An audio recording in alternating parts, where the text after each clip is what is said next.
From the CISO series, it's Cybersecurity Headlines.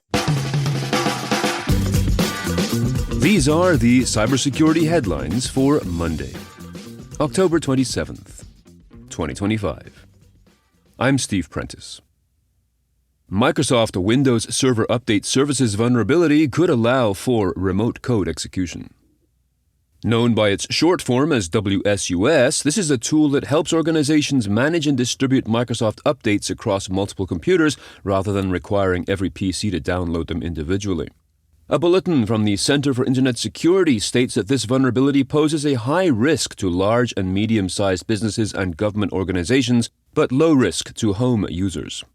It is described as, quote, a critical deserialization of untrusted data vulnerability that may allow an unauthorized attacker to execute code on vulnerable machines by sending a specially crafted event to the WSUS server. No user action is required to trigger it. A link to the bulletin is available in the show notes to this episode. Fake LastPass death claims used to breach password vaults. LastPass is warning customers of a phishing campaign involving emails that request access to the password vault as part of the LastPass legacy inheritance process. This inheritance process is an emergency access feature that allows individuals designated by account holders, such as family members, to request access to the account holder's vault in case of death or incapacity. When such a request is opened, the account holder receives an email which they must respond to in order to prove that they are actually still alive and in control of the account. If no response is given by the account holder, a waiting period expires and access is granted to the designated contact. In this campaign, attributed to a financially motivated threat group called Crypto Chameleon, the victim is the LastPass account holder who is tricked into clicking the "No, I'm not dead" link, which is a fraudulent page on a spoofed domain that features a login form where the victim can enter their master password. New CoPhish attack steals OAuth tokens via Copilot Studio agents. Researchers at Datadog Security Labs have developed a new phishing technique which they have named CoPhish, that is C-O, capital P-H-I-S-H, which uses agents in Microsoft's Copilot Studio to deliver fraudulent OAuth consent requests via legitimate and trusted Microsoft domains. Copilot Studio agents are chatbots hosted on copilotstudio.microsoft.com that users can employ to create and customize workflows called topics, which automate specific tasks. Microsoft says it is taking action to address this issue in future product updates. UN Cybercrime Treaty signing in Hanoi. Officials from the U.S. State Department joined representatives from 40 countries in Hanoi this past weekend, possibly to sign a landmark UN Cybercrime Convention. Named the Convention Against Cybercrime, it is described as, quote, a new framework for how law enforcement agencies in different countries coordinate on cybercrime investigations and a way to reduce the number of safe havens for cybercriminals and to help developing nations better protect their citizens from digital crimes, end quote. This policy was adopted after 5 years of negotiation, despite opposition from the world's biggest tech companies as well as human rights advocates concerned about excessive surveillance. Numerous countries have pledged to sign at the ceremony, or maybe later after a more detailed review. Huge thanks to our sponsor, Conveyor. If security questionnaires make you feel like you're drowning in chaos, you're not alone. Endless spreadsheets, portals, and questions always when you least expect them. Conveyor brings calm to the storm. With AI that autofills questionnaires and a trust center that shares all your documents in one place, you'll feel peace where there used to be panic. Find your security review zen at www.conveyor.com. That is CONVEYOR.com. Counter-ransomware initiative focuses on supply chain security. Another large summit occurred last week in the same corner of the world, this one in Singapore, hosted by the International Counter-Ransomware Initiative. A particular area of focus was to, quote, raise awareness of the ransomware threat across supply chains, as well as promote good cyber hygiene that will see supply chain vulnerabilities factored into organizations' risk assessments, end quote.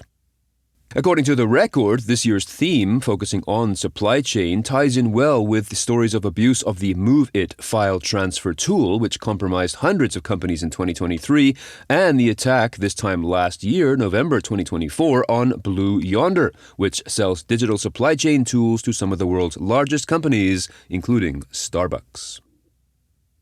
Russia's Food Safety Agency suffers a DDoS attack.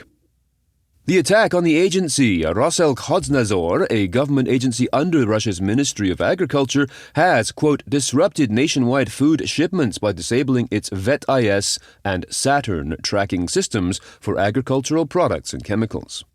This large-scale DDoS attack started last Wednesday. The agency stated on Telegram that there is, quote, no threat to the integrity or confidentiality of the data processed in their systems, end quote. The attack means, for example, that major dairy and baby food producers suffered hours-long delays as they couldn't issue mandatory electronic veterinary certificates required for shipping meat, milk, and other animal products, end quote. AI models may be developing their own survival drive, say researchers. Something we have been anticipating since computers became a thing now seems to be happening. A paper released from Palisade Research last month says that, quote, certain advanced AI models appear resistant to being turned off, at times even sabotaging shutdown mechanisms, end quote. The paper appears at least in part to respond to critics who argued that the company's initial work was flawed. The technologies that resisted commands to shutdown include versions of Gemini, Grok 4, and OpenAI's GPT-03 and GPT-5. Of greatest interest, perhaps, is that Palisade offers no clear reason for the resistance, suggesting survival behavior. The researchers pointed out that, quote, models were more likely to resist being shut down when they were told that, if they were, you will never run again, end quote. Making the case for passphrases.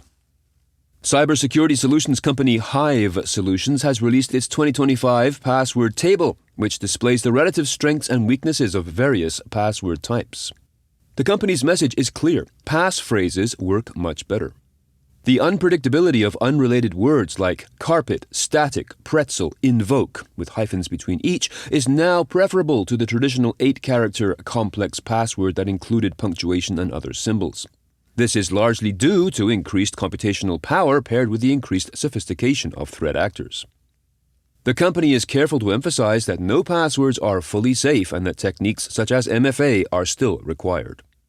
Some fascinating insights on passwords and password weaknesses are available on its blog. The link is available in the show notes.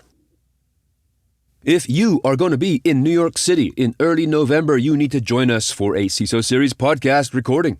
We'll be recording at FairCon 25 on November 5th at the beautiful Glass House on 12th Avenue.